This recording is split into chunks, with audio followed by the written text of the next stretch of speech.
ഈ വീഡിയോ കാണുന്നവർക്ക് സബ്സ്ക്രൈബേഴ്സ് ഉറപ്പാണ്. എങ്ങനെയാണെന്നില്ലേ പറഞ്ഞുതരാം. ഇവിടെ നമ്മൾ തന്നെയാണ് നമ്മളെ സഹായിക്കാൻ പോകുന്നത്. ഏ ഒന്നും മനസ്സിലാവുന്നില്ലല്ലേ? വ്യക്തമാക്കി തരാം. നമ്മളെല്ലാവരും യൂട്യൂബ് ചാനൽ തുടങ്ങി തന്നെ നമുക്ക് സേവിങ്സിന് വേണ്ടിയാണ്. പക്ഷേ സേവിങ്സ് നമുക്ക് യൂട്യൂബിൽ നിന്ന് കിട്ടണമെങ്കിൽ യൂട്യൂബ് തന്നെ കുറച്ച് കാര്യങ്ങൾ പറഞ്ഞിട്ടുണ്ട്.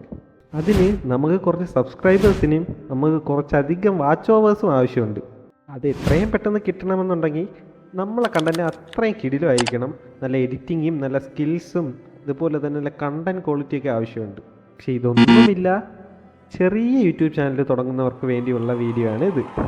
അപ്പോൾ ഈ വീഡിയോ എല്ലാവരും മുഴുവനായിട്ട് കാണാൻ ശ്രമിക്കുക. അപ്പോൾ നമുക്ക് കാര്യത്തിലേക്ക് കിടക്കാം. ഞാൻ നേരത്തെ പറഞ്ഞല്ലോ, നമ്മൾ തന്നെ നമ്മളെ സഹായിക്കുന്നു. അതെങ്ങനെയാണെന്ന് പറയാം. കാര്യം വളരെ സിമ്പിളാണ്. ഈ വീഡിയോയുടെ അടിയിൽ നിങ്ങൾ ഓരോരുത്തരും കമൻറ്റ് ചെയ്യുക. ആ കമൻറ്റ് ചെയ്യുന്നവർ തന്നെ തമ്മി സബ്സ്ക്രൈബ് ചെയ്യുക. ഇപ്പം നിങ്ങൾക്ക് തോന്നുന്നുണ്ടായിരിക്കും, അയ്യേ ഇത് ഇത്രയുള്ള, ഇത് നമുക്കറിയാവുന്നതല്ലേ. നിങ്ങൾക്ക് അറിയാവുന്നത് തന്നെയാണ്, പക്ഷെ ആരും ചെയ്യാറില്ലെന്നുള്ളത് മാത്രമേ ഉള്ളൂ. നമ്മൾ തമ്മിൽ സബ്സ്ക്രൈബ് ചെയ്യുന്നത് വഴി നമുക്ക് ആർക്കും ഒരു നഷ്ടവും ഉണ്ടാവുന്നില്ല, മറിച്ച് നേട്ടം മാത്രമേ ഉണ്ടാവത്തുള്ളൂ. അതുകൊണ്ട് തന്നെ എല്ലാവരും പെട്ടെന്ന് വീഡിയോയ്ക്ക് കമൻറ്റ് ഇട്ടോ. അതുപോലെ തന്നെ ലൈക്ക് ചെയ്യണം, ഷെയർ ചെയ്യണം. ഷെയർ ചെയ്യാൻ ആരും മറക്കരുത്. കാരണം ഷെയർ ചെയ്താലേ ബാക്കിയുള്ളവരുടെ അടുത്തേക്ക് എത്തത്തുള്ളൂ. അവരും വന്ന് കമൻറ്റ് ഇട്ടാലേ നമുക്കും സബ്സ്ക്രൈബേഴ്സ് കൂടത്തുള്ളൂ.